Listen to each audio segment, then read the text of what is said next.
Hello mga kababayan, at nandito na kami sa area na ito na mataas. Papakita namin sa inyo yung tawag nito, yung view sa ibaba.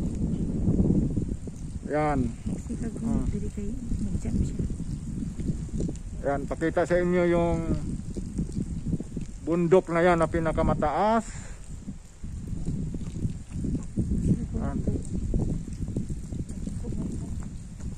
Dito sa ibaba naman yung siyudad. Yan. Umuulan na kasi. Lakas na ng ulan, no? Nabutan na kami ng ulan dito. Ayan ang ibaba, kaya maano na yung tawag nito, yung ano, kasi may ulan na eh.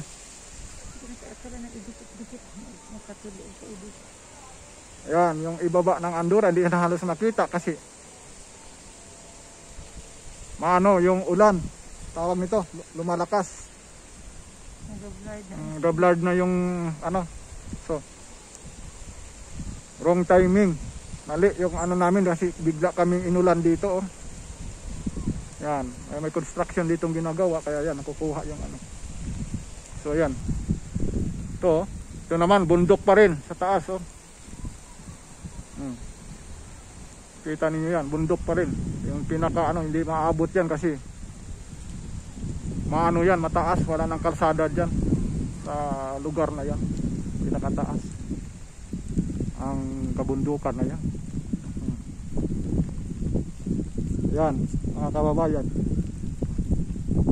yung tuktok ng bundok na yun na may tower. Yan, hindi na makita dito yung tower halos. Nakarating na ako sa lugar na yan, sa pinakatuktok. Naglinis kami noon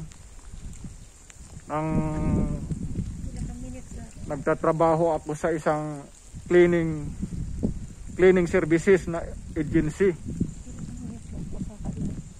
Matagal ang pag-akyat dyan, kailangan yung sasakyan gamitin dyan. Yung sasakyan ko pwede dyan kasi 4x4 ang sasakyan na nakakaakyat dyan.